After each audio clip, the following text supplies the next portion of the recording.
What is up, everybody? Welcome back here to the TDR. We're back. We're jumping into college fantasy football. We're doing a primer for you. So we got it all. You should see the show sheet. We got a jam pack for you, off-season prep, transfer, sleepers, pretty much everything we're going to be talking about here. What is CFF? If you've never played it before, we're going to be talking about all that transfer portal movement, freshmen to watch, possibly, even though my guest, special guest, Josh Chevalier, I don't know if I got that right. I hope I did from Fantasy Points. I've known him for a long time. He is the GOAT of CFF. He does all things CFF. He's one of my favorite people out here in fantasy.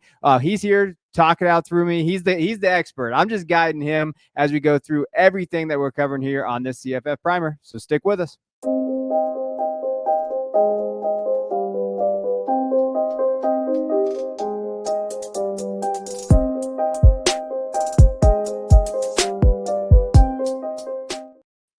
All right, we got to switch that because that is not Kevin. That is Josh. Josh is here with us. We're talking CFF. Josh, appreciate you hopping in. Why don't you give us a little background on your CFF? Little background. I know you've been playing this. You're an old man like myself, so you've been playing this for a while now. But what is CFF? College fantasy football is definitely a niche. It's a niche kind of out there. But what is it? It's growing though, and so why should people be playing it? Yeah, I mean, you did such a great job of writing some stuff up here on what it is, right? It's for the old school guys like us. It's full FBS, 134 teams. Yeah. Which is insane, which is so stupid and insane. It's just crazy. Yeah. And they're adding to it. It feels like daily, definitely annually. And so it's full FBS, and you have, like you would in NFL, you have 2 QBs or 1 QB, certain amount of running backs and wide receivers and tight ends as well. So, and then you get into we have Underdog, right? This last year that brought in Best Ball, and that was P4 only, right? So you had the big ACC, Big 12, Big 10, SEC conferences, and then the Pac-2 with Washington State and Oregon State included in there as well. So those are really two types of formats, really, right? Best Ball and then redraft is what primarily people play. Yeah, I mean, and to me, we're diving into it. I think best ball to me is the easiest if you're going full FBS. I think it's the easiest for newcomers to do that. We are doing a lot of those drafts. I know Carp does those.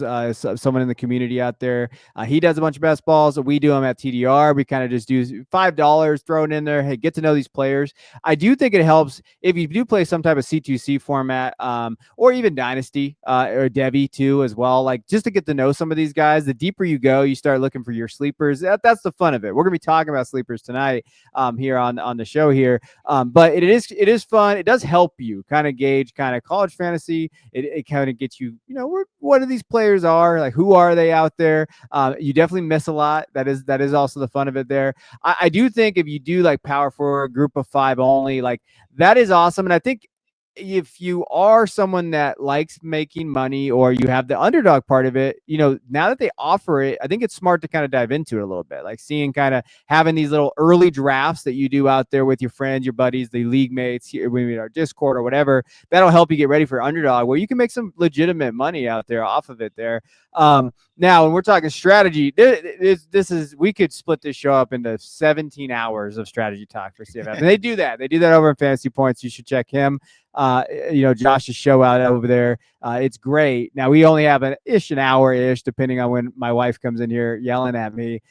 So when we're talking draft prep, roster construction, is it the same as kind of fantasy? Like when you're thinking of just, in terms of just fantasy, I mean, most leagues are super flex too, in college fantasy. So if you play dynasty, does it mirror that a little bit, or what are you looking for in CFF in terms of positional value? Where do you weigh your positions? Every year is different. I mean, because there's 4 years at most, or well, I guess 5, 6, 7, depending on COVID, on how long people are in college, right? But so each year kind of brings its different deal. This is what makes, I think, college fantasy so good, because in NFL, it's kind of the same every year. I mean, there's a little nuance, right? But in college, man, like this year, like QBs are stacked and running backs and wide receivers, like almost none of the top 20 come back at the position. So it's kind of like it's a blue ocean. And like you said, like there's so many like people that like are surefire, like these guys are going to hit and then they're duds, because there's just such an unpredictability that happens with college football. And so I really like, as far as positional value this year, man, QBs super deep. Everywhere else, you better get them early. Except wide receivers, man. People absolutely think at drafting wide receivers in college fantasy football. Mm-hmm. So I'd be careful trying to draft those early. We're usually better at identifying running backs and QBs early that are going to hit. Yeah, I'll tell you what. I made my mistake drafting wide receivers early last few years. Like I've learned my lesson. I mean, I've won some best balls out there, but you know what I do now? I just draft running backs. I really like the first 3 to 4 rounds. What I found myself this year doing is running back, maybe quarterback in that third, depending on kind of who is there. And we'll get into those guys in a little while. But I've really kind of double tapped running back. Unless but I still can't help myself because I'm an idiot. So like I will draft Jordan Tyson way too early and be like, yeah, he's going to duplicate. Like they've never let me down before like that. Or even like Jeremiah Smith, right? Ohio State wide receiver. He's going, I saw him go 1-on-1 a couple of best balls I've done already in CFF. And he seems like a surefire can't miss guy, but in this format, because of the way things change so much, I think you hit it on the head. I think that's the exciting part about CFF, but probably the hardest part. Like if you're looking at content out there and you're trying to figure out, okay, where are these guys at? You're going to have 20 different opinions based on even the first round, probably, where consistently in Dynasty and these things, you see that pretty much where guys are going. And because if you just get content from it, there's not that much to make that content out there either. So the consensus could be small. Like you think consensus in Dynasty is much bigger. Consensus is pretty small here. You're going to listen to Josh. You're going to listen to other people from other sites out there. And there's great ones. We'll get into some of them. But like that's the hard part about this. So you really kind of have your own framework. Like you kind of have to do your own homework. And I think that's why people tend to shy away from it. But it's still fun. Like and that's why best ball to me makes it a lot more fun because yeah, you can miss some early guys, but man, those fun late round guys in the 20th round that you get, that's where you make your money. So that to me is the fun part about CFF. Yeah. And I mean, look, like last year, like the guys that won it for people, like if you look at underdog best ball, and this is true of any kind of CFF best ball, really, John Mateer and Tyler Warren, those guys didn't go until like the 20th round. This is the beauty of college fantasy. You can come into it and you can have your own opinions and you could be right and everybody else could be wrong. And again, like I think this is what makes it so great is that there's plenty of room for dissenting opinions because who the heck really knows anyways, to be honest. All right, well, let's prove it. Let's prove why we're right and everybody else is wrong. So let's talk about these guys as we get into. So really what we're going to do is talk about some guys early. It's still March, right? Like it is still very early in the season. But we want to identify some early risers, kind of breakout candidates out there. And there's a bunch of different guys, right? There's a bunch of different guys out there. So we're going to stick to 3-ish per position. I guess we'll talk about tight ends. I hate tight ends in every format and impossible, especially in college football. Like it is, It is disgusting. But let's do a quarterback. So 3 guys, Washington, Demond Williams, excuse me. He's a Washington quarterback out there. Your love child, Hawaii quarterback, Micah Alejado. Is that how you say his name there? Yeah, you got it. Anytime a Hawaii quarterback comes up, I just, I have to mention him. And to your point, I am cheating a little bit. I am writing something on him because of how much you like him. So I'm still in your fire there. Because I think he's fun and he's in Hawaii. And you know what? I can win some money back late night on Saturdays if he comes through for me. And in Ole Miss quarterback Austin Simmons. So you like those guys in terms of maybe some early breakout candidates there. So let's work our way through. So Washington, DeMonda Williams. If you don't know who that is, he was dynamic in high school. So DeMonda Williams was freaking dynamic. He was going to Arizona, but instead he followed Jed Fish over to Washington. This last year, he didn't play that much. He was kind of their backup, kind of spot up duty. But when he did play down the stretch of that season, 944 yards, 8 touchdowns. He had 282 rushing yards. He's a dual threat guy that you look for probably in CFF. And he looked good at times. And he especially looked good in that bowl game in the Sun Bowl when he had 420 yards and 5 touchdowns. So that really is kind of catapulted him a little bit. I don't know about ADP because ADP is disgusting right now, but he is going in the first 5 rounds, usually in rounds 3 to 4 or 5. If Josh is in there, he's getting him way too early because I can't draft him, but I draft him in like the 3rd-ish. So, what's your take with Demond? Yeah, I mean, essentially, a lot of this is like probably confirmation bias a little bit. I mean, you look at guys that you love in high school and then they explode and you're like, oh, like I got to have them. So there's a little bit of that for sure. I was right. And like I can't get out of my mind. I like to watch the Army All-American game every year with these high school seniors that play. And look, he was lighting it up with like TJ Moore and Jeremiah Smith on the same field. And you just fall in love with a guy that can throw the ball like he can, and then he's got the dual threat ability. So that's essentially it. Jed Fish, I also have like an affinity for him. I think he's a great play caller, good identifier of talent. He's going to put together a good system. So a little bit of trusting the system and liking the talent. When those two things hit, I think that's really good. And look, man, Damon, I'm a little bit. I'll say this: he was pretty dependent on Giles Jackson in those couple of games that he played out of the slot, and Giles Jackson's gone. So now you're expecting Kevin Green to come in, Arizona transfer, or somebody else in the slot that's going to take that. And we just don't have answers there yet. So there's a little concern. It's the Big Ten, so it's a difficult conference. But when he hits and when he has his big games, he's going to have, he put up 40 in the bowl game, and that type of ceiling can give you some great stuff. The other thing is, like, I'm not too worried about missing on quarterbacks early because there is a ton of them that are available in drafts. And so I can just, I get Damon early or Micah early, and then later on, I'll get a more secure quarterback like a Brendan Sorsby that I know will get me 20 to 25 points a game. Yeah, no, 100%. And I think, when you're looking at the depth chart for Washington, they got Denzel Boston. Just throw it to Denzel. That's so good. If you throw to Denzel, Amari Evans is sneaky. Like he's transfer. Yep. Like I think Evans could maybe be there. I think the other thing too, I saw someone was trolling me the other day because I drafted Damon in a league, and they're like, he plays the Big Ten. Yeah, I know he plays in the Big Ten. As a Big Ten watcher, I saw that last year as a Michigan fan. But the thing is, like in that conference, they're gonna have to throw a little bit because I think that defense is gonna take a hit, losing their defensive coordinator in North Carolina.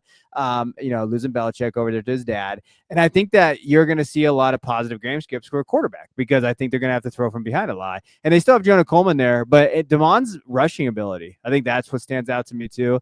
Now, he could die in an instant, like if he runs and gets crushed, because he is not a big boy. So like he is also like, when you're thinking of size, frame, like that is definitely going to be a concern. But that's a concern with everybody. But to your point, with these guys, even like Micah, so we'll jump over the Hawaii quarterback.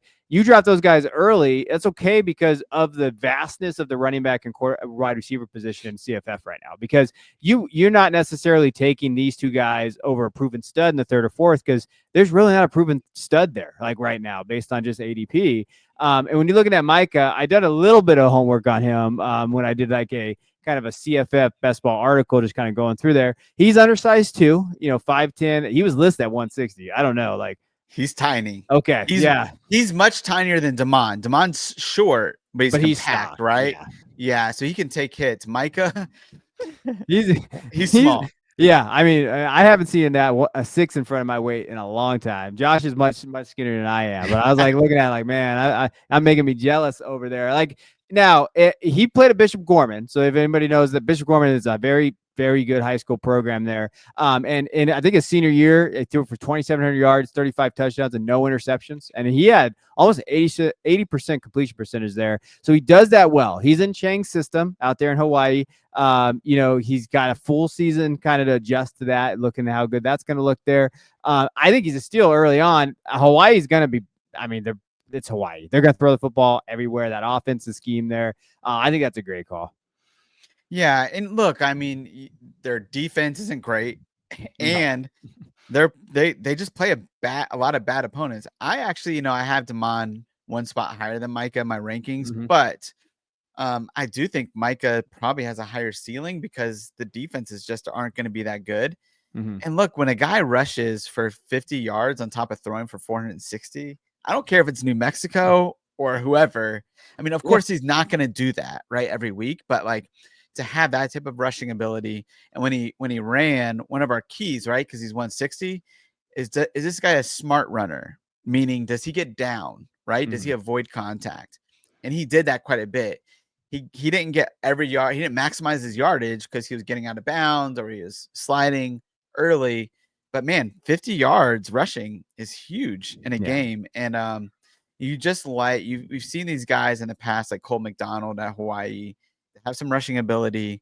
When you put those two things together with the run and gun, good things happen. Shoot.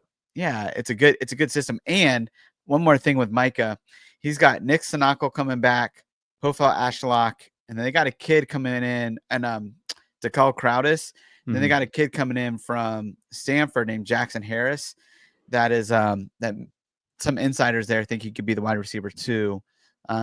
There by the end of fall camp. So look, I have a connection there in Hawaii, and he says the hype is real with Micah. So I'm trusting the source. The only man that I know that has a source in Hawaii is Josh. So you got to trust this guy because I know he does. He's got it. He trusts the source in there. And their first couple games, Stanford, Arizona, those could be fun. Like the Stanford game could be fun.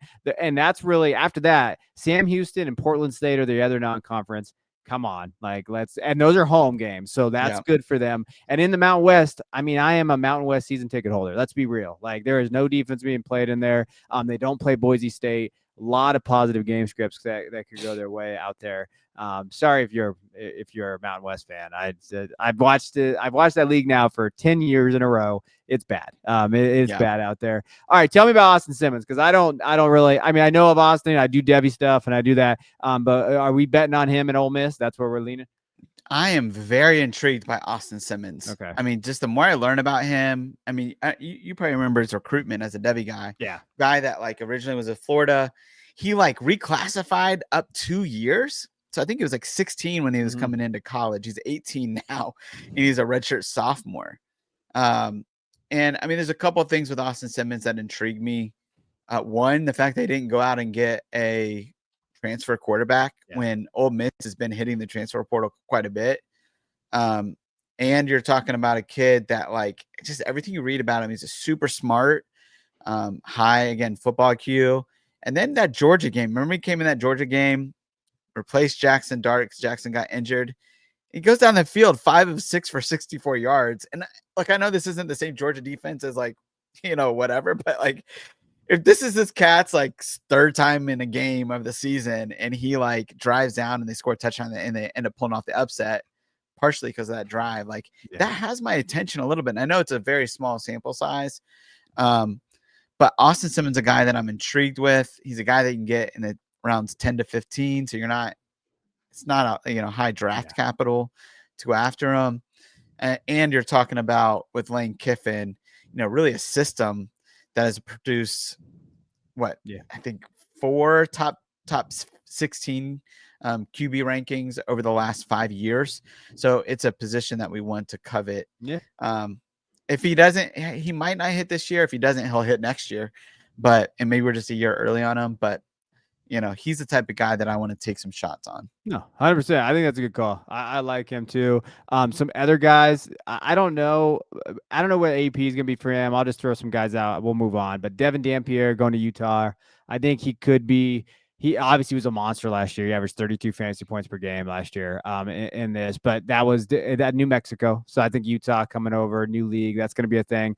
The other one, Owen McCown, maybe. I think Owen McCown. Oh, I love. Yeah. I mean, like my heart is with Owen McCown. Okay. So I think that's an amazing pick there. Yeah. I love it. He's at a UTSA. He's low too. Like when you're looking at kind of like some of the stuff where he's going relative to some of these other guys, 10, 12, 14 in that range. It depends. It depends where Josh is at apparently. If Josh is in your league, you better draft him a little earlier. Well, I have him. I don't draft him very often just because, I'm just playing things out right now. I consider this stuff like a 12-round fight, right? We're just we're feeling everybody out. He's top 10 in my rankings. Oh, okay. I believe he might be like 9, and I had him up at 6, and I was like, I got to drop him a little bit. But I'm with you, man. I mean, this guy is returning like 4 wide receivers. I mean, that offense is going to be humming this year. This is also after a full year with this offense with him. So like last year, kind of learning system, he had 3,000 yards, 24 touchdowns. I think he's going to be even better this year. Like you're probably definitely talking about at least the top. I'd be shocked if McCown didn't have a top 10 finish in CFF. Yeah. I mean, look, this is a guy over the last half of the year that just crushed it. Yeah. I mean, he was averaging like 29 points a game. So he had a couple rough games early on that like skew his numbers from last year a little bit, like against Texas State and then obviously Texas. But you take those games out, and I mean, last 6 or 7 games, he was humming. So I love that. And he wasn't touchdown dependent on the ground, although he got some yards on the ground. There's a lot to see. Man, the tides could really rise with him quite a bit. Yeah. All right. Well, I like it. See, I'm not a complete novice when it comes to CFF. Then, if I'm throwing out McCown, then no, I think that's good. I think that he could have that. Let's go to running backs. Let's talk about them. Now we're gonna get into the positions where we're like, oh well, let's talk about some guys here. So 3 guys that we put on the board. Kansas State, Dylan Edwards. I think that's a great pick. I love that offense, and I think that Dylan Edwards really showed a little bit last year. Obviously, DJ Giddens was there, so we didn't see too much of it. You were man in my heart here with some Fresno State love. So Bryson Donaldson, very solid. And I'm going to tell you right now, Bryson is from Visalia. I've watched Bryson play now in person. Last year, 462 yards, 3 touchdowns. He's a dude. And I actually have sources in Fresno State because I go there. I'm a Fresno State season ticket holder. They are saying he looks freaking phenomenal. Oh, I love it. So they are talking about him. Barkboard. I have Barkboard. I was kind of diving into that. They've been talking about he looks the best he's looked right now in the offseason. So that's awesome. He's a freshman last year, getting that weight up. I bet you he's at 215, 220 by the time the season rolls around. That's going to be really solid for him. And then Boise State, Sire Gaines. I mean, coming in after Nash and Genty. Volume, volume expectations there could be big there. You got the board. Who do you want to talk about here? Who do you feel like is your guy?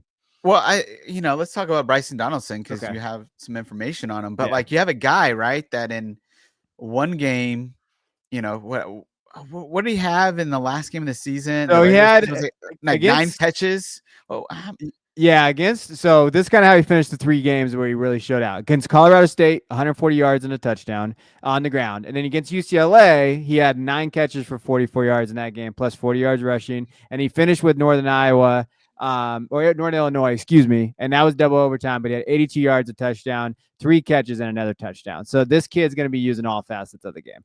That's right. And that's what you want to see, right? And then you have the new system coming in, right, where they're bringing a North Dakota State guy. Yeah. And then the OC, Josh Davis, I believe, is from South Dakota or something like that. And I don't know if you've seen the South Dakota rushing numbers from last year, but they're absurd. Yeah. Like 2 running backs that were just crazy. But the 5-year average for Josh Davis, the new OC there, 229 touches for his running backs, 198 carries, and 31 receptions, 16 touchdowns on average. 21.9 fantasy points per game. And then his running backs averaged a finish of RB 14 per year. I mean, you're talking about, you see how all of that fits with Bryson Donaldson, right? Like, he can carry the ball, but he can also catch the ball.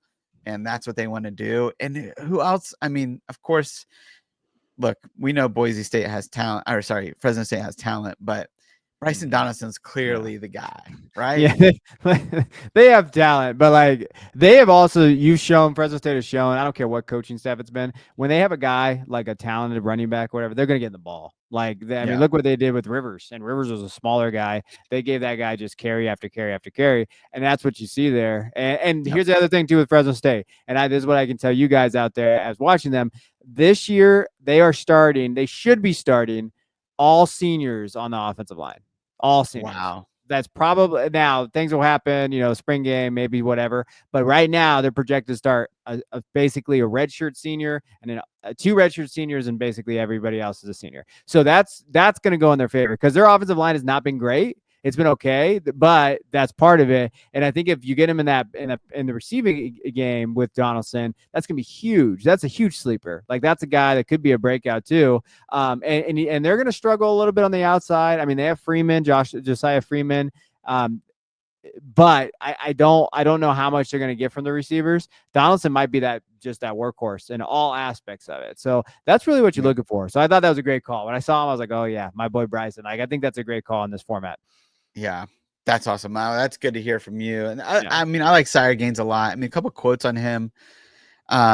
There's the guy that I trust with Boise State as far as a beat writer is Sire Gaines. Of course, I trust him. BJ Rains. Yeah. He's just a great guy for Boise State beat writers. He said, I think Sire Gaines clearly is the guy who has a chance to put up big numbers next year at Boise State. And this, for context, is right after Spencer Danielson had a press conference, like a kind of a postseason press conference and he says, Sire Gaines, it's time. The nation's going to see a lot of Sire Gaines next year. Okay. And so like those two, like, you know, I like that. And obviously Malik Sherrod from Fresno State's in there, and you got some other talented guys. But look, John Bray Dubar, like he's okay, but like what did Sire Gaines do? He breaks tackles. What did Ashton Genty do? He broke tackles. Like that. I think there's a lot more of a 1-for-1.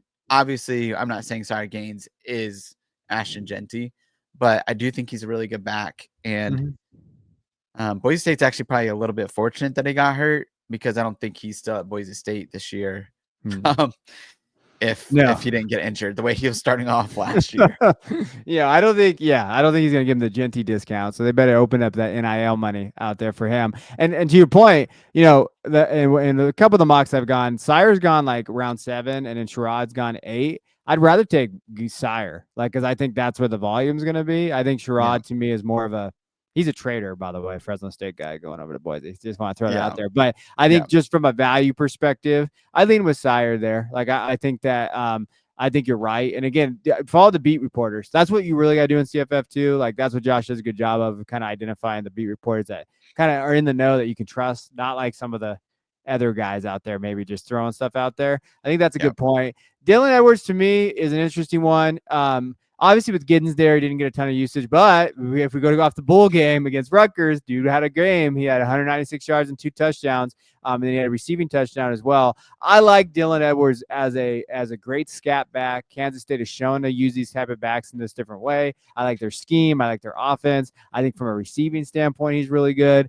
He's a solid pick. I think it just is going to depend on where he's going to get drafted probably. Because I could definitely see, I don't know if he can handle the volume that Giddens handled last year. So you're definitely going to have to get more out of the receiving game. So he's a very solid piece, but probably more of a floor piece for me than a ceiling type play. You agree with that or no? Yeah. Well, I mean, here's the deal. I like Dylan Edwards. I obviously put him on this list. Yeah. And I even think I have him ranked as like my 3rd running back, but I'm not. There's guys you rank a place and I'm just not going to pick them there. Yeah. And I mean, I know that sounds weird, but there's just you're I can see it, but am I willing to risk that? Yeah. And Dylan Edwards is a guy that right now is consensus 1st round pick, right? In draft we're in, maybe early 2nd. And I'll take him early 2nd, but first I just can't. I can't do it. So that's where I'm at with Dylan. But man, the ceiling, I think, for him can be really high, but we'll see. I mean, a guy that can drop 40 points in a game and can do it through the air, on the ground. But are they going to commit to him? How much of this is going to be, Avery Johnson? Yeah. There's questions. That was my biggest thing, is because Avery's sitting there, I think it just limits his ceiling a little bit, because I don't know how much. I mean, look what they did down the stretch with Avery. They gave him so many carries. I mean, I don't have the numbers in front of me, but rightfully if I had to guess, so. Yeah, I mean, what, 15, 20 probably attempts a game? It was close. They were basically quarterback runs and all that stuff. I think those are the things that are going to really kind of matter for Dylan. I mean, that's just going to be one of those things that you have to kind of battle with. And that's what we said. The price to me, he has not gone out of the first in any of the stuff I've seen. So you're really paying for that. And if I want to take a small scat back, I'll take Caden Durham in the 3rd-ish, 2nd or whatever. Maybe, depending on how that looks. But no, I think that he's fun. I love him to death. I just think that rushing quarterback is going to get the upside there. Any final thoughts on these guys? I'll move on to some of just some other running backs. But if you have any final go ahead. thoughts. Nope. I don't know why. I love me some Fluff Bothwell. That's my guy last year. I love him. He's at Mississippi State now. And to me, when I'm just looking at what the Bulldogs are going to do there now, they had a really bad year last year. And I know they have Jeff Levy there, and it was a really struggle at the quarterback spot. But I just love the fact that he could be their one right away. He averaged almost 8 yards per carry last year. I don't care where it was at. That's legitimate. And he could just get a ton of workload. He checks the boxes. Hey, workload are key, opportunity are key. He does both those things. Oh, and he was a stud last year. Rushed for 832 yards and 13 touchdowns. He's got a big frame. I'll take that all day. The other two, and then I'll let you kind of, you can go wherever. Jay Knott from Cal obviously had a terrible year last year, but Jay Knott's back, right? So after he had 1,300 yards, 12 touchdowns in 2023, to me, he could thrive in that offense in there. And then Damian Taylor from Troy. I think that those three guys are someone that I'm looking at. It could be running back one locked up for Troy. At Troy out there for Taylor. Last year, kind of a quiet season, 1,000 yards, 7 touchdowns. But there was another back there that had over 1,000 yards as well. So you coming in with that volume opportunity. Yeah, I mean, look, I cannot stand Gerard Butler, the head coach at Troy, so I just automatically write off anything Troy had right now. For some reason, I don't even have a reason for boycotting him. I think he was bad as an OC at Notre Dame for his 1 year, and I'm like, how did you fail up? Like, he's like the Chip Lindsey of the new era. Our boy Chip, they just failing up. But now I'm blanking on the other Jaden Ott and Bothwell. Jaden Ott. So his OC, or at least the co-OC, is Brian Harsin. And Brian Harsin's a guy that has produced running backs anywhere he's been. So I'm with you. Like, that's a bounce back candidate for me too. Jaden Ott, I really like that. Yeah. So yeah, love it. All right, let's go to wide receivers. Let's hop over there. We could talk all day here, but wide receivers get a little crazy. So when we're looking at breakout candidates, we're looking for guys that like, okay, after you look at like kind of the board, I mean, really what you're looking at the top guys, Jeremiah Smith, Ryan Williams, Jordan Tyson. After that, though, Cam Coleman, Pena's in there, McAllister's in there, Burks is in there, but it gets a little iffy, like when you're thinking of there. So if we're looking here, we had Clemson wide receiver TJ Moore. It's going to be the battle of the Clemson wide receivers because Bryant Wesco, TJ Moore, Antonio Williams, they have a talented room. And it's kind of like, all right, who is that guy for us? UTSA's David Amador, TCU's Eric McAllister. You kind of talked about these guys. But if you're leaning, would you take Moore, or is that the guy in Clemson that you want? Or are you just saying that you think that, based on value, you'd rather have Moore? Yeah. Man, it's tough. I'm not a believer in Antonio Williams. I never have been, really. And I think he's a guy that has went over 20 fantasy points maybe 2 or 3 times last year. I mean, so we're not talking about a guy that like crushed it, and he's going in the second round. When you talk about value, I mean, Moore is like a 6th to 8th round guy, and I'm like, I'll take that. I'll take him and Wesco, even double tapping Wesco and Moore at 8-9, and go like, one of these guys in best ball is going to go off one week. I don't know. Yeah. But look, like TJ Moore, his breakout was at the very end of the season, right? Against Texas, he had 9 catches for 116 yards. I mean, do you know how many wide receivers had 9 receptions or over 100 yards receiving against Texas this year? 0, 1, 0. 0, yeah. 0 had 9 receptions. He's the only one that had 9 receptions. He's the only one that had over 100 yards receiving in any game. And look, like, was it playing catch up? Yes. Like, was there context for that? Yes. But you know what? He was abusing Muhammad, who is like no slouch. Yeah. And he was getting it on John Day Barron too. Like, I mean, I think it came together for him at the end of the year. And I don't know. Some of this again is a little bit of confirmation bias. Moore is a guy that I really, really liked coming out of high school. And so I was waiting for him to break out. And so it's probably a little bit of me just liking him, but I also think he's kind of unstoppable at his size and his bend and his ability to run routes.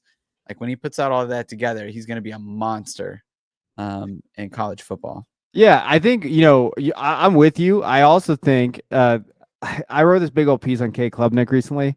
I think that offense could be a top 5 offense in college football. Like, under Riley again, 3rd year. Best wide receiver group in the country. It's close. I know probably. You look around the country, Ohio State always is going to be right there, but I really think that Clemson, top to bottom, has that area there. Moore is a stud. I've always been a big believer in Moore. I think, but people don't need people context about Moore's season. So he was not an early enrollee. So Wesco was. He was not. Then they lost their home in the I think the flood, right? The big flood that happened out there. His family lost that right in the middle of the year. Like, I think that played a role kind of in his season a little bit. But when he's on, he's the best wide receiver, bar none. I love Brian Wesco. TJ Moore is their guy. So I love the value that you can get with them. And I know this isn't a quarterback segment anymore, but I can't believe I'm saying this because it's going to be disgusting. But I think K Klubnik is actually, I think he might, like, he could like have that breakout year. You know how those quarterbacks always kind of something comes together. We're talking like, oh my gosh, this kid, like he looked good down the stretch. I know he looked like shit against Georgia. I know that. I watched that game. I saw it. It was bad. But when you go and you move forward through the other games, you're like, hey, Cade Klubnik, he's slinging a little bit. And they really found like a groove down the stretch of that season. And like I like that offense. I think that offense is good. I think you buy into that offense. I think that's what you kind of have to do in this format. And I would definitely, I'm not touching Antonio Williams in this kind of a format in CFF. I'm not touching him, but I will take the other two. And I'd take TJ Moore. I think he could. My take is TJ Moore could be the wide receiver 2 of his class. Like I think he could jump Ryan Williams. He's that talented. He could do it. And so if you can have that potential in an offense and break out, I think he's a huge breakout candidate. Yeah. I totally agree. And look, Cade Klubnik, I mean, it's all coming together for him. I mean, I think we always speculated. I mean, he obviously had some bad tape, but we always speculated if you got some outside wide receivers, like that just kind of helps, right? Yeah. Like, and that's when Clemson has been good. They've had outside wide receivers, and even with DJU, which he obviously probably had some other mental problems, confidence stuff. But even when he had outside wide receivers there, he was able to be successful. And so I do think it was like chicken or egg, like what was wrong with Cade. But Wesco's a perfect Z receiver and Moore's a perfect X. Yeah. And I think, and Tyler Brown coming back. I mean, so many weapons. I mean, how are you going to stop really that offense, to be honest? Yeah, no, 100%. Like, and that's the thing. And then we're talking too much about Cade Klubnik for this show. But what I will say, if you go watch the tape, they figured out something with Klubnik down the stretch. So I was diving through his tape. When they get him on the run and moving, that's when he does his best. So when he gets out of that pocket, and even if he escapes from the pocket, his escapability, his ability to get to the outside, when he throws it and finds guys, when he actually has guys like Wesco and Moore who can break open, that's where you saw that. I think that's where he did Texas as well. Like you saw them kind of utilize that. So watch that this year. That's definitely something to see there. These other two guys, I mean, David Amador, like last year, 31 catches, 376 yards, a touchdown. We talked about UTSA. We talked about McCown a little bit. Is that what you're banking on? You're hoping he kind of has that breakout for that offense? Yeah, I mean, UTSA is a team that's an hour down the street from me, and so I just watch a lot of them. Yeah. And down the stretch, I mean, you talk about his 31 receptions. Well, that all that production came in the last 4 games because he was hurt. Yeah. So he averaged 7.5 catches for 92 yards and 18.7 fantasy points over his last 4 games of the season. And look, man, they were manufacturing touches for David Amador. I mean, they love him. And I think he's the one guy, he's in the slot, and he's the one guy that has a guaranteed role right now. So Devin McEwen, Willie McCoy, JT Clark, these are all outside guys, and we don't know who's going to be the guy on the outside. Yeah, I mean, Devin McEwen's probably the guy, but they've all had health issues. So Amador is the one that I think has a solidified role. And I love that he averaged 18.7 fantasy points over the last 4 games. And he did that with only 1 touchdown. So we're talking about the floor is pretty high for this guy each week. And I love to see that. Yeah. And then, I mean, look at Eric McAllister as well. Biggest thing with Eric McAllister, Savion's gone, Jack Beck is gone. Like they're gone. And then you got Eric McAllister. He had 39 catches, 762 yards, and 5 touchdowns. So to me, that's all about opportunity. I mean, you're looking at, and he down the stretch in their bowl game, 87 yards, a touchdown, 8 catches, earned those there. I mean, if that projects moving forward with TCU, and we know what that offense is going to be, they're going to be throwing the hell out of the football, and they're going to get it out quick, and they're probably, if I had to guess, you probably know off the top of your head better than I did, but they probably lead the nation, or at least top 20 team in plays per game. They got to be, they got to be for close. Sure. I mean, it's a browse system, right? And so they're going to be up tempo. Yeah, so that's where it comes from. I like those calls. Let's jump to tight ends. I don't even like this. Well, what do you do with tight ends? Because so we put on here Oregon, Kenyon Sadiq, which is great. I love him from a Devy perspective. I think he could be a breakout. Trey Green from LSU tight end is also, I mean, he's good, right? He has some production last year, which you like to see here. But I have never seen the tight end position this barren. Like I don't usually see a tight end taken to like the 8th or 9th round if it's not premium here. So like, what is your strategy? Wait and just take a guy like Green in like the maybe 14th, 15th if you can get him that late, or like because it's gross out here at the tight end. Yeah. So a couple strategies here that I'm taking. One, the Balling with My Besties, Chris K and Ethan Sowers have a new podcast on the Underdog Best Ball, and they just pointed out that like, look, like, is it worth it to take a ton of tight ends in drafts? Because I've always been a 4 tight end guy, particularly when I have 30 rounds to do it, as what most of our best balls are. And I've just been taking 2 tops 3 tight ends in drafts, depending on who I'm getting. I take one solid one, so that I know is going to produce. Matt Lauder from Boise State is a perfect one. Joe Royer from Cincinnati. And then I'm going to take a high upside guy. And that's where Kenyon Sadiq and Trades Green come in. I have them super high. I think Kenyon Sadiq could be really, really good. But he could also bust, and so could Trades Green. Who the heck actually knows? I mean, if a guy like Trades Green is going to have some great production in a bowl game and then go play on the basketball team for LSU, those check off some athletic boxes for me that I really like. And so I'm going to take some shots on them, and I'm going to try to get a tight end that I really like. So, and then I'm only going to take 2 or 3, right? And then I'm going to try to put it all towards running backs and wide receivers, because we don't really know. No. So we need a lot of shots there. I remember one best ball league, I accidentally just drafted 1 tight end and I won the whole thing. So ever since then, I've been like, I'm just out. Like, because I don't want to waste that roster spot on a tight end. I take 3, usually 2 to 3. Like, that's kind of where I'm at when generally speaking. There's a guy, I'm interested to see if your opinion on him. Lance Mason from Missouri State. Are you in or out on him?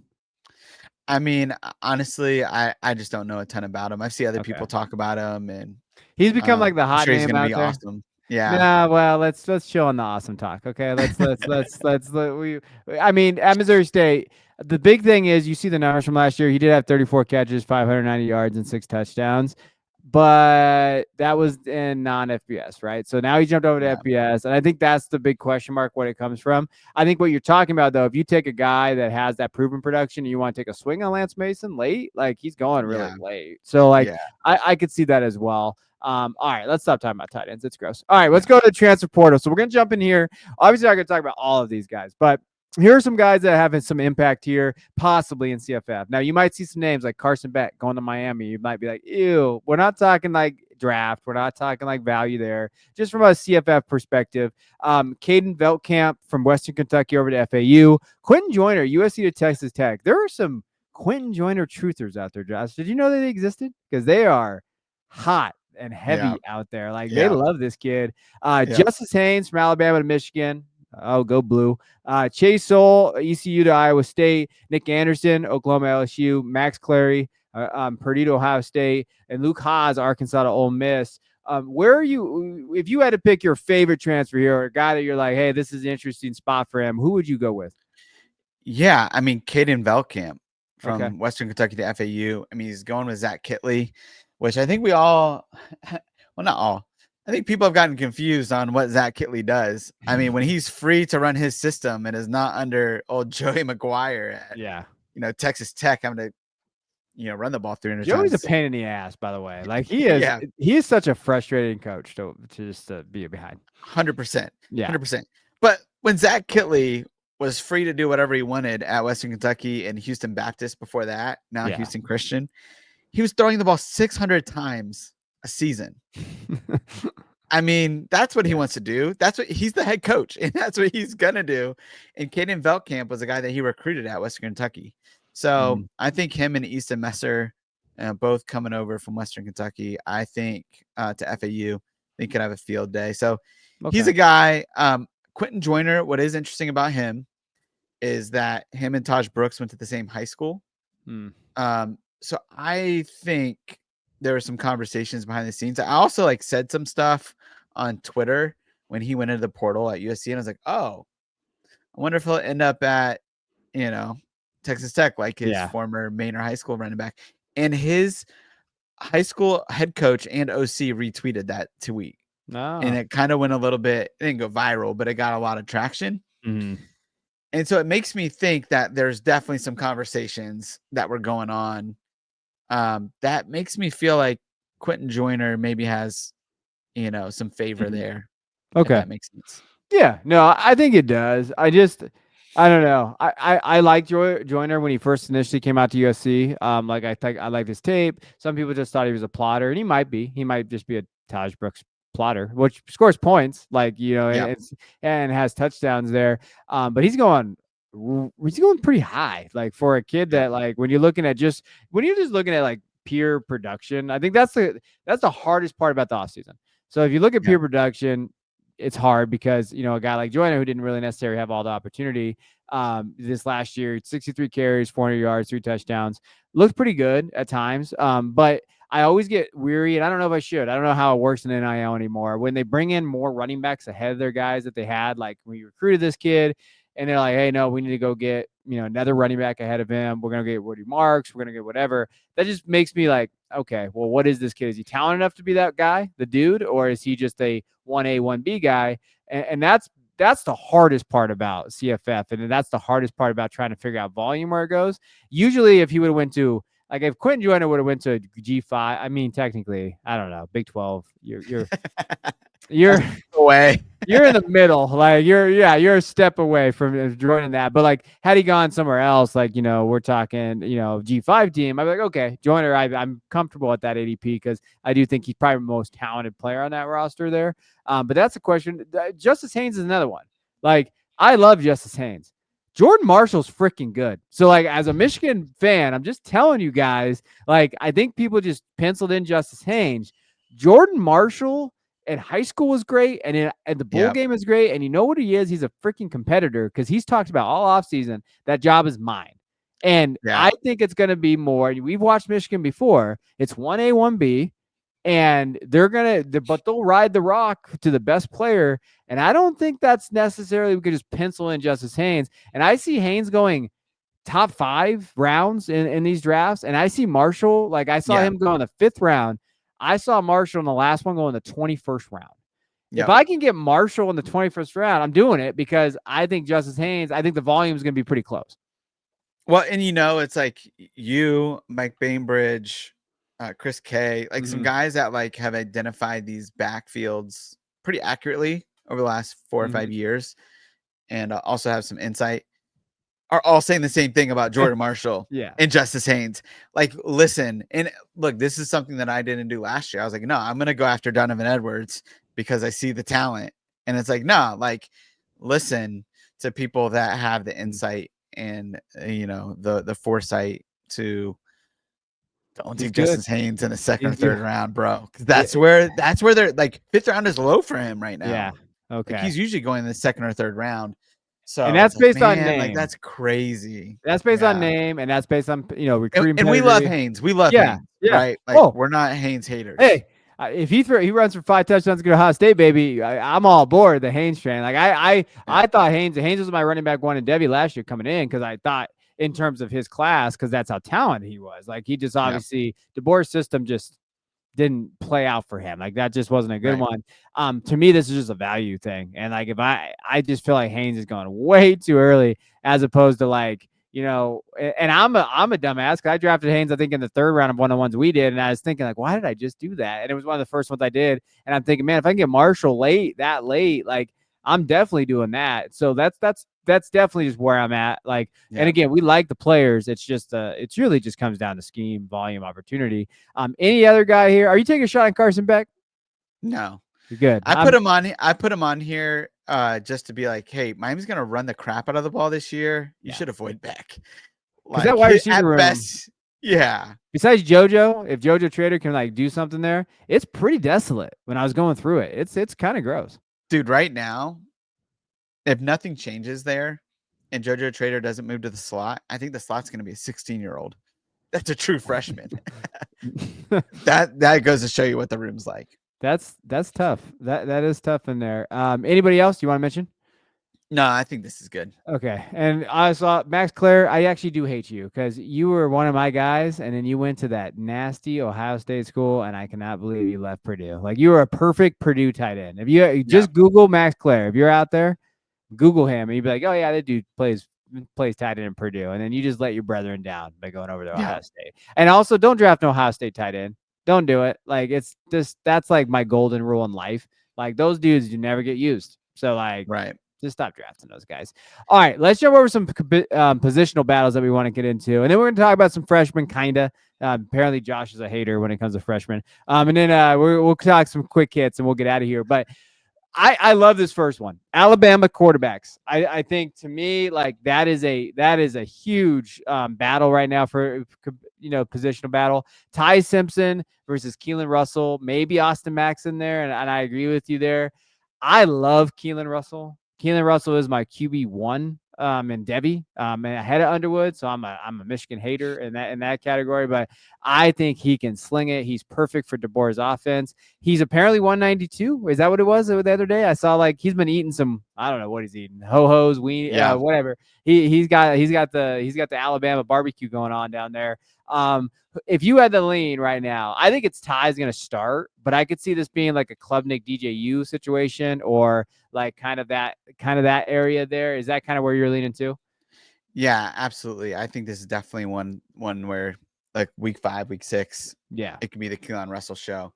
And that's how I'm treating this. I mean, all of these position battles are key college fantasy football spots, right? Mm-hmm. This is what we were looking at with like a guy like John Mateer last year. Like we don't know who's going to win the job, but whoever wins a job is going to be awesome in CFF, right? And I think all 3 of these fit under that. And look, man, like we know DeBoer's guys, they just always produce, whether it's Jalen Monroe or it's, our boy Penix at Washington or even Jake Haener at Fresno State, Jake right? was a dude. Yeah, I mean, they just done it. He's done it with all sorts of different types of quarterbacks. So, and you look at that wide receiver room, you got Ryan Williams, Isaiah Horton is going to be great in a wide receiver 3 role.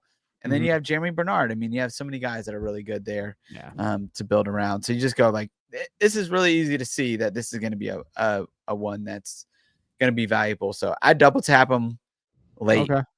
So yeah, because that's what these things are, pretty cheap there.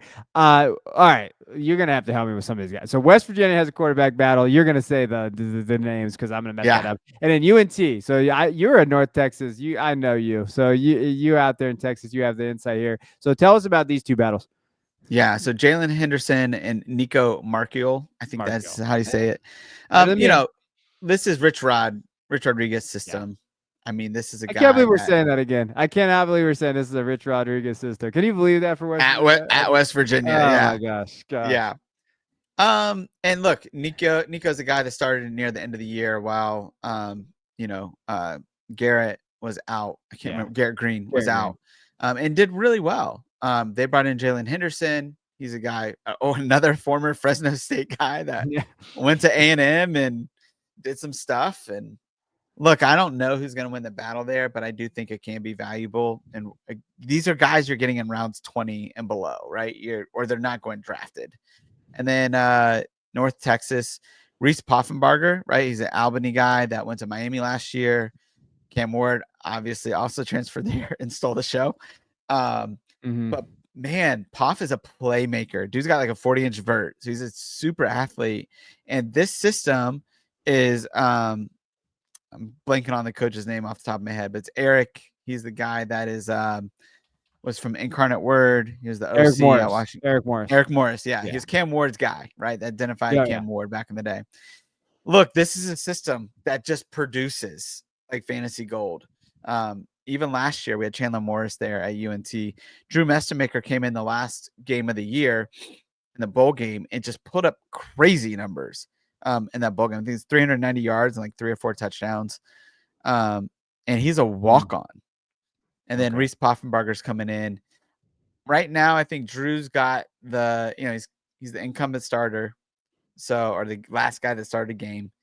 Reese is coming in, though. We need to figure this out because whoever starts here is going to be super valuable in fantasy.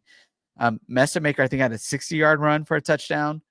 He's not super mobile, but mobile enough to score on a 60-yard run. And then Poff is the same way. He can run the ball. And then Chris Jemerson's a true freshman that's coming in.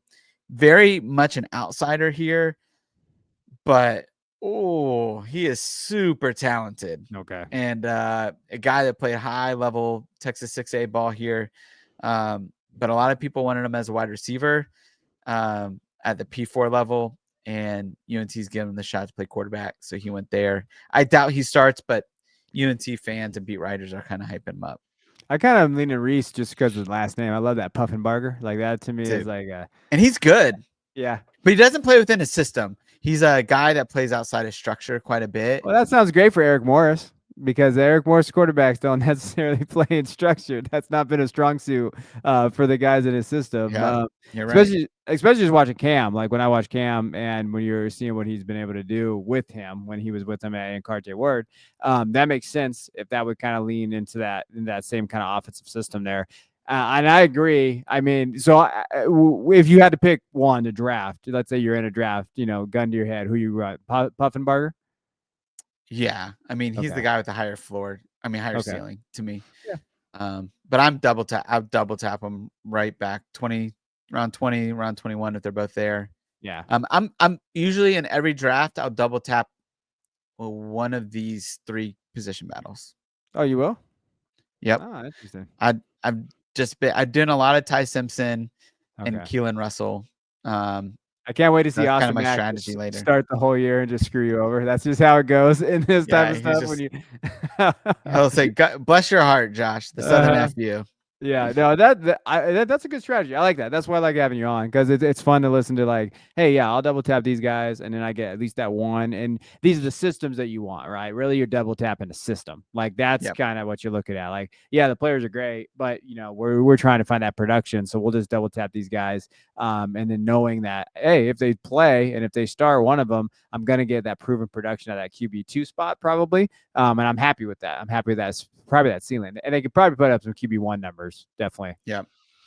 All right, let's go to running backs. We talked about one already. Boise State, Sire Gines versus the field. We kind of mentioned those guys. You have Rutgers, Antoine Raymond versus CJ Campbell. Memphis, Rashad Amos. Listen, I am still an Amos truther. I've talked about Amos for I don't even know how long in South Carolina. I was like, this kid is good. Get him on the field, but he just hasn't seen that versus Greg Rosiers, I think is how you say it there. Yeah. Tell me about the Rutgers battle first. Then we'll go into Amos because I love me some Amos. But Antoine Raymond and CJ Campbell. Yeah, I mean, CJ Campbell's coming in from FAU. He's a guy that dual threat basically at running back, right? He can catch balls out of the backfield and run the ball. But look, this is a kid that's a former walk-on at Florida State. And we're not talking about a high recruit or anything like that. Mm-hmm. And Antoine Raymond was a guy supposed to be a senior in high school last year, comes in and actually does pretty well in some games and in the bowl game in particular against Kansas State. I think he has 118 yards and 3 touchdowns or something like that. I like Antoine Raymond a lot. And this his OC there, Kirk C. Won't try to say his last name, but his running backs over the last several years averaging 260 carries, 1,318 yards, and 14 touchdowns. I mean, this is a guy that's had Jarvion Franklin back and Jamari Bogan back at Western Michigan, and then he was the guy with Muhammad Ibrahim and those guys at Minnesota, and then he's the guy with Kyle Monangai. So long history of Kirk C offenses that have proven out at the running back position. I think Antoine is really good. I think he's got some NFL potential for sure. Oh, all right. Well, hey, that's why you listen to the show, so you can hear that kind of stuff too. Talk about kind of NFL potential there. All right, we've talked enough about those guys. Let's talk about my boy Amos. Listen, okay, so let's talk about, South Carolina just didn't get the run. Then he went to Miami, Ohio, man, and I don't know why he left. NIL more than likely, but when he had that 2020 year, I felt just redeemed, my buddy, because I was like, yes, I told him if he gets usage, he's going to be good. 210 carries, 1,000 yards, 13 touchdowns. I was like, that's the Amos I love. Then he goes to Ole Miss and has 9 carries, 75 yards. Only played in 4 games, so obviously there's an outlier there, but I don't think he would have gotten the field very much. I think it was just one of those things. Memphis, though, that's a system, when you look at even quarterbacks, I'm going to talk about one later. I like Memphis' system for those positions, especially at the running back spot. I feel like, am I going to get burned if I keep drafting Amos in these things, or how you feel about this battle? I mean, I think you should double tap it. Okay. I mean, that's what I've been doing with these. Again, I'm going less quarterbacks this year, and I'm going less tight ends in order to more flexibility. Yeah, and this is one. I mean, this is Mike Bainbridge like, just swears by the Memphis backfield, and it's because the last 2 years it's been RB3 and RB6 in CFF. Now, part of that is that they were averaging 53 receptions a year, and that's not Amos. No. So, No, but not. it is DeRozier. I mean, Okay. and that's where you kind of go like, is Amos going to be the guy that's going to get 1,000 yards and like 10 touchdowns, and then DeRozier is going to get 50 catches and 500 yards? Like, Yeah. I could see this being a split backfield because it doesn't seem like DeRozier can do what Amos can do, but it doesn't seem like Amos can do what he can do. So I think it's difficult. I think if you have to choose one, it's probably Amos, right? Because he's the one that can get 1,000 yards and 10 touchdowns. Mm-hmm. Okay. Hey, I'll take that. I'll take that confirmation bias there. I really think Amos, to me, like for those of you out there listening, maybe you're kind of don't know what kind of CFF is, but you watch the channel, you listen to us for Devy. I think he's an interesting I know he's old, and so the spreadsheet's going to hate this guy because he's going to be a fifth-year running back, whatever. But he's a big boy, 6'1", 235, what he listed at, and like he can move, like he's quick, and he has like whenever you watch his tape, like I've just been enamored by his tape for his whole career, basically. And like you watch him, like I think Memphis is sneaky team too in general, just for college football. And I think they could lean on him, but I think from a CFF, I think you hit on the head. He's never been I think he has 9 total receptions for his career. So that's going to be the problem. Yeah. And look, I will say this, though, in his defense. I mean, you look at Memphis, they're replacing Seth Hennigan, several targets on the outside. I mean, Brendan Lewis. Brendan Lewis from Nevada is going to come in and be the savior. Yeah, I don't think so. So even though he did well last year in fantasy. Yeah, don't be hating on my boy Brendan Lewis. Come on, let's go. He averaged 25 points per game last year. He did. Jeff Choate, the Nevada head coach, says that's the system, not the quarterback. he was dissing on Brendan Lewis. I was like, dang, bro. Yeah, hurt feelings. Hey, listen, I went to a Nevada game this year, and there was like 5 people there. All right, so Choate needs to relax a little bit against SMU, first game of the year. All right, let's go to wide receivers. We talked about the first one, Clemson wide receiver 1. You know where we were leaning there between Antonio Williams, TJ Moore, and Brian Wesco. LSU wide receiver 1 tends to be like LSU wide receiver room is a mess right now. So you got Nick Anderson, Barrion Brown, Aaron Anderson, Chris Hilton, and in UTSA wide receiver 1, we talked about David Amador, Devin McQuinn, Willie McCoy, DeCorian Clark there. Let's get into LSU. Man, Garrett Usmeyer's there. We know what that looks like. We would hope that he takes that next step to really be that guy this year. I love me some Aaron Anderson. Like, I love Aaron Anderson from an NFL perspective. I struggle with Aaron Anderson from a CFF perspective. I think he can be explosive, but I always comp these type of guys to like Deshaun Jackson back because I'm old. Like that 3-catch, 80 yards a touchdown, and then that no catch, nothing in another game. Like I could see that. I do like Aaron there though. But if you're leaning for a wide receiver 1 LSU and an offense that should be pretty high powered. They brought in Barrion Brown, Nick Anderson. Where are you leaning here with these guys? Yeah, I mean, I think I'm going to lean Nick Anderson. I mean, just from the he's got the profile of an X receiver on the outside. I mean, it seems like when Kyron Lacey was healthy, Nussmeier liked to lean on him. And so I think that fits the best. Like Barrion Brown, it's like it's like Evan Stewart. You got to prove it to me. I don't know. At this point, Chris Hilton's great. Well, that's an overstatement, but I like Chris Hilton. I'll say that.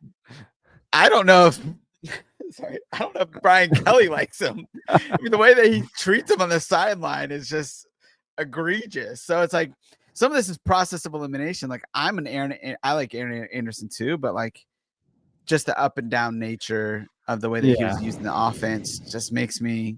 I'm like I don't think they're gonna do it. So Nick Anderson's the one, and I've heard some really good things coming out of winter workouts, like saying that Nick Anderson's been really impressive. And we've seen him be very efficient, at least in his first year at Oklahoma or his redshirt freshman year. Mm-hmm. So I tend to think that there's some opportunity there for Nick to do it. But and there's going to be, 40 touchdowns potentially in that offense this year, passing touchdowns. So somebody's going to hit here. And right now, Nick Anderson, by process of elimination for me, is the guy that I'm going to pick. Yeah, no, that's fine. I mean, that's your point about Brian Kelly. He hates everybody. And like he does treat Chris. There's a thing with him though. Like he just gets on the when these guys get on their bad side, he just treats them like I wish I could take Barry and Brown. If we're gonna be honest, totally. like because he is legitimately talented. You think he's gonna return kicks for them? He has to, right? Has to. So yeah. I mean, that's what he can do. I mean, well, damn it, yes, you're right. Like I've been waiting for him to play wide receiver for his whole career, Josh. Like it does not happen for him. And that he goes in that same. Yeah, you're right about the Evan Stewart's thing too, because he goes in that category of uber talented, just not producing, right? So like that's really where you lean there. Anything left on the UTSA one, or do you want to just kind of go? No, I think we covered that one already. Okay. All right, let's go to some sleepers, and then we'll get out of here. All right, so some sleepers. We talked about a lot of different guys. We talked about sleepers. We talked about underrated players here. Hosh Hinney, yeah, Haas Henning, yep. Okay, whatever. Oklahoma State quarterback, running back Duke Watson out of Louisville, Antonio Martin, ULM running back, a lot of volume opportunity there. Keegan Johnson from New Mexico, Xavier Townsend, Iowa State. I cannot believe it. Oh, well, never mind. Didn't say Iowa. Tavion Galloway, tied in from MTSU, and then Lance Mason, Missouri State. I put him on there. I don't know if Josh did. I might have. Did I do that? You did that, yeah. Oh yeah, that's definitely. Great. You see how disgusted you love tight ends. You love tight ends. You see how disgusted Josh just looked like. Why did you put that idiot on there? Like I see the face. I see the look there. All right, let's just do a quick run through of every single guy here, just to kind of give some people kind of some insight, because this is deep. This is deeper for me. So this is all you. I don't know a lot about these guys. Haas Haney is just a dual threat quarterback who at TCU in high school, I mean, the kid has wheels and can run, and you put him in an Oklahoma State offense, you're like, oh, guy that can run, and they're going to throw the ball. I like that upside late in drafts. So Duke Watson, if Isaac Brown was to get hurt, this is the potential league winner. I love that point. I should have brought it up earlier. So if you got like a guy like Isaac Brown in best ball, you're probably trying to get Duke Watson, right? And you're trying to kind of I'm getting Duke Watson anytime I can get him. I mean, the kid averaged like 8-9 yards a carry. I think he led the nation in yards per carry last year. He was putting up very similar numbers to Isaac Brown. He just wasn't getting the volume. He's good, man. He's really good. Antonio Martin, he's a Bryant Vincent running back. He's the head coach there at ULM. He always puts up huge numbers. Keegan Johnson, Idaho head coach, is coming in there at New Mexico. His wide receiver one the last couple of years has been bonkers there at Idaho. So it's like Keegan Johnson may not, he may just suck and he'll never be good. But if there's a chance for him to be good, it's New Mexico. Xavier Townsend taking over Jalen Noel, slot receiver there at Iowa State. They funnel targets to two guys, the outside guy, Chase Owell this year, and Xavier Townsend. So we'll see if it works, but worth a shot. Tavion Galloway taking over for our boy Holden Willis, who's pretty good the last couple of years. And Tavion Galloway is pretty high level tight end recruit there at Purdue. Yeah. Can I throw a sleeper out? Because I'm gonna do it. What the hell? Why not? It's your show. Samaj Morgan. Am I crazy? Am I a homer? Or can I take him in every 30th round and just say he's there with Bryce Underwood? I get it. I understand kind of what the wide receivers don't do in that offense, but it's different now. It's different this time. Okay. All right. Listen. Stop. Like, that's how I felt every time in high school and college. I took back the X. It's going to be different this time. I know it, Mom. Like, I promise. She loves me. I get it. However, like, if you're talking like the cheapest, he's not getting drafted. Like, I'm the only dude taking this dude in the 30th round. But, I mean, they have Donovan McCulley, came in from Indiana.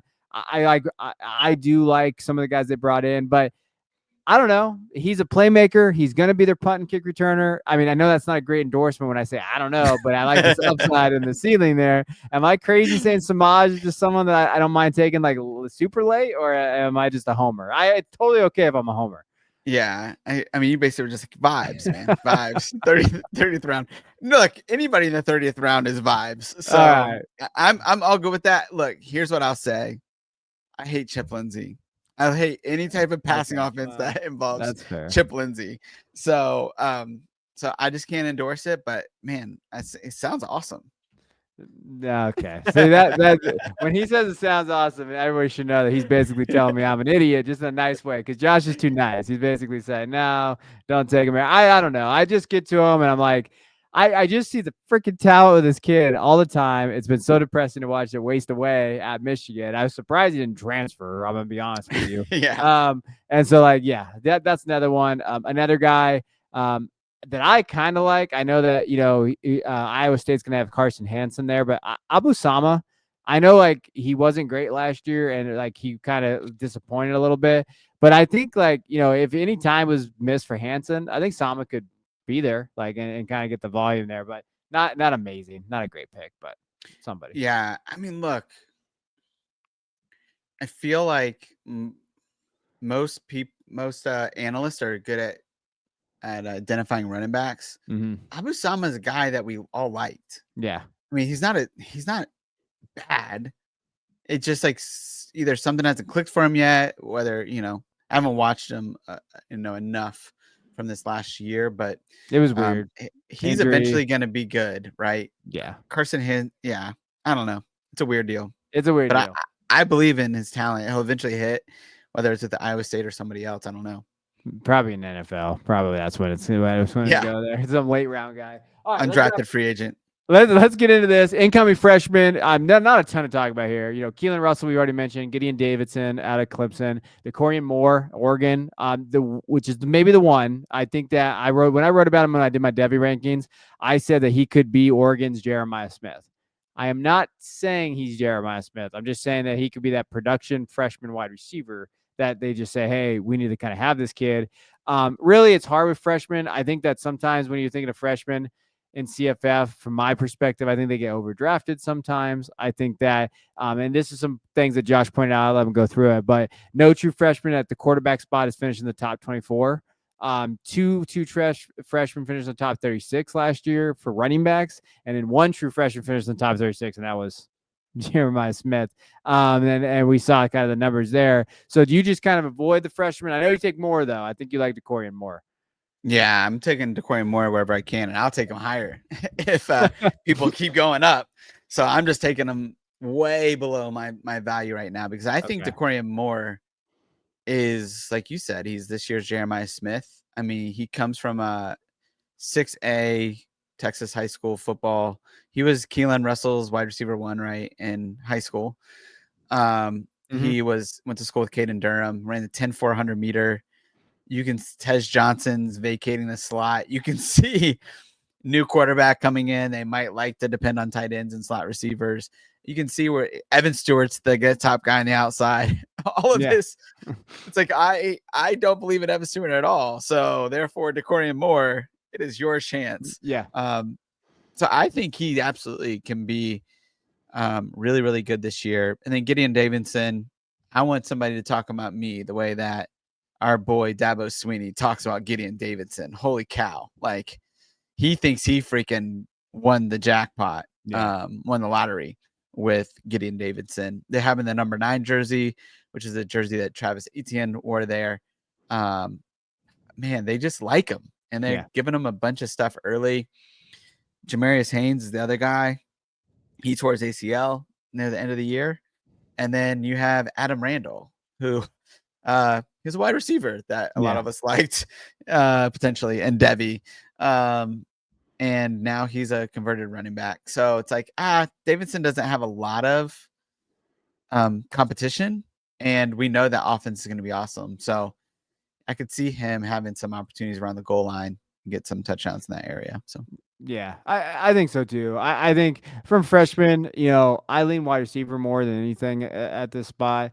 There's some freshmen. I love Bo Jackson going to Ohio State. I don't see the usage this year. Mills Knight going to Ole Miss. I don't know if they're going to get the usage this year. Like there's some guys in that range that I really like. Vernell Brown at Florida, I just don't think it's time yet for him.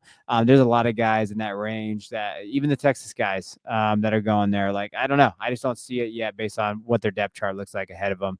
All right, let's jump in it. Let's rapid fire, and then we'll get out of here. All right, so I put these on a sheet, and he already made fun of one of them before I even had a chance to kind of put them out here. But so I said some guys that I'm like, hey, you know what? Just based on their value here, I kind of like Jordan Marshall. Talked about Michigan running back Jordan Marshall earlier. I said, hey, he's a guy that I'm definitely buying in that offense.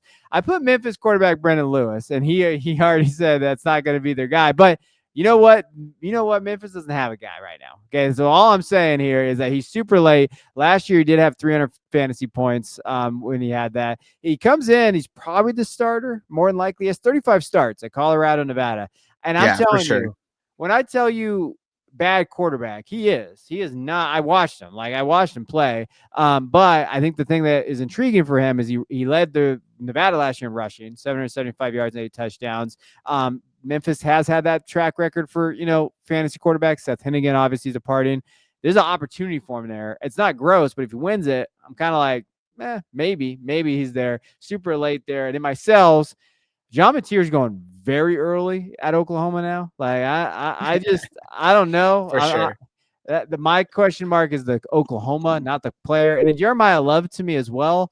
We saw what happened to Jeremiah Love down the stretch this season. I think he got a little banged up, a little injured. They love their running backs by committee. Aeneas Williams is really good. They're going to have a good group of guys in that running back room. And I have a hard time taking Love in that first round, early second round area there. So what do we think about these buys and sells? Yeah, I like him. Okay. Brendan Lewis is obviously a guy that, the talent, but the opportunity, right, is really, really good. It's a system that's produced plenty. Oh, look, man, there's so many QBs that we could talk about and take late. And so if you guys have your guys that you like, then take a shot on them. I'm with you on these sells. Like I'm like a guy that gets like 150 carries over 17 games or however many Notre Dame played. Yeah. It's like, that's just hard. It's like when the volume's so low, it's hard to depend on that guy. And John Mateer, like, oh man, Deion Burks is your wide receiver one. Like that just scares me. Yeah. And SEC is not Washington State. And the guy's got some decision-making, I think, issues, in my opinion. And I think those will rear their head more at Oklahoma and the SEC than it did playing basically a Mountain West schedule. Yeah. I'm just out on those two guys. I mean, I saw Mateer go 101. So like to me, I don't know. I mean, I'm not an expert at CFF, but to me, I think if he's still at Washington State, I don't mind that pick. I think it comes down to the spot. Totally. It just comes down to the team. All right, give me your bold prediction. What I said, give me a bold prediction here. What is it? Yeah, we mentioned earlier that Easton Messer is transferring from Western Kentucky to FAU. I think he is the CFF wide receiver one for 2025. Ooh. And I was told by Mike Bainbridge, I told him my bold prediction. He said, it's not bold enough because I think the same thing. Nah. So I'm putting his laundry out there right now. I love how you're. If I'm wrong, I'm taking him down with me. I love how you say my bold prediction, but hey, don't forget, Mike said the same thing. So we're gonna be clipping this so that we can both be right or wrong at the end of the year. No, I think I love that take. I think, when you're looking at what they could be in that offense, like we mentioned earlier, maybe that's why it's a hot take or whatever. I don't even know if mine's hot, but I got in an argument with Chris K. I haven't been able to argue with him lately. He's been kind of hiding from me, but we were talking about like what running back would you rather say in terms of, I don't know. He did a poll. I don't know. Yeah. He's kind of crazy. So he did a poll, and I said, I like James Peoples from Ohio State. And I said he could finish as a top 12 running back in CFF. I think that he has the talent there. This is hot. We're not talking like it's a bold, hot prediction here. I understand Donaldson's there. I've never been a fan. I don't know. I like Donaldson, but I think James Peoples is the real deal. And I think the running backs there that Judkins and Henderson said, hey, Peoples is the guy. And when you look at that weird, like, I think that he can take over a backfield, and that weird like tier that you have with running backs usually where you have like maybe a couple of top guys and they have like a kind of some good depth pieces. They don't really have that at Ohio State this year because they've lost their two top guys when they had a couple of transfers come out of there. They have basically Donaldson and Peoples and then basically two freshmen that are very good, like two freshmen coming in that are very good in that room. And I think Peoples could take over. I think Peoples could be that guy moving forward. He's a great pass catcher. He's a great runner. And I think he can finish in top 12. So that's my take there. It's good, man. Somebody's got to step up there. I'm with you on Donaldson. I don't think like there's rumors of him transferring to Miami at one point. I mean, everybody's transferred a rumored to transfer to Miami at some point, but he was going to be like the RB3 there. Yeah. I mean, and this is a guy that he's just not, unfortunately, he's not very good.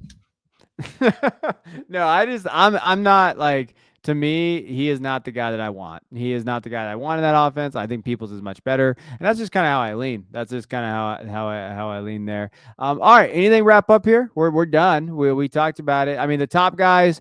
Obviously we didn't go through the major top guys there. It is the Wild West out there. Obviously follow Josh. You just dropped your rankings, right? If you want to talk about that. Yeah. We just did my first rankings of the year. I think I ranked like 250 players, which was really fun to do this early in the season. Yeah. We got projections that will be coming out here in March soon as well for like over, whatever. I don't even know how many players we do, 1,000, 1,500. So that'll be really fun to have that coming out. And I'm working on some sticky stats for each position. Like, what are the things that kind of simple stuff that can stick out for finding key contributors in college fantasy. So we'll see. I'll probably put some of that stuff out on Twitter and then write some deeper articles on the site as well for that. Yeah, and you can find Josh over at Fantasy Points. They do a great job over there. And I think they have a CFB package, right? College football package, and then an NFL package. So if you just want the college football stuff, I think you can just go get it over there. Yep. And it's pretty reasonable for what they offer over there. And Josh, not gonna, he's one of the pioneers to CFF stuff. Like, he's done a great job with it. He really works hard at it, and he does a lot of effort into it too. Like, and if you want to get started, I can't recommend him enough, Mike Bainbridge enough. There's tons of guys out there that I definitely would, you really got to go watch, listen to. They're all great. The CFF space in general does a great job. Jared from C2C, he does a great job as well. I know he has I forget his podcast, Burning something. Chasing the Natty. Chasing the Natty, that's what it is. And so, like, all of them do a great job in terms of that. So, like, one thing I will say, if you want it, if you're interested in getting into CFF and really kind of like, just seeing where it's at, start with best ball, start small with those $5 leagues that we all run. Really kind of follow these guys. They're amazing at it. We have a little bit of stuff on our stuff, but we try to encompass everything. So if you want to really go in depth, learn these guys. Josh's rankings do that. The podcast, I know you have a podcast as well, right? Yep. Yeah. CFF All Access will be coming back at the end of March. He's taking a little break right now, but then he's jumping in. So this was a primer tonight for him to get back on the horse and get going there. So, hey, man, appreciate you coming on as always. Everybody out there listening, make sure you like and subscribe. If you're on YouTube, if you're listening on the podcast, we do appreciate you as always. We hope we have some CFF love out there. But then also, hey, come find us. Like, if you have any questions, you can obviously hop in with Josh. CFF Guys is his Twitter at. And then you can find me at @theboys_22. I'm using the Discord now. I'm not really on social media as much anymore. And you can find us over at our Discord on the TDR. You can find it in the description below there. So, Josh, I thank you for coming on, man. Yep. Thank you. All right, guys. Thanks for having me, man. Peace. Of course. We'll see you guys.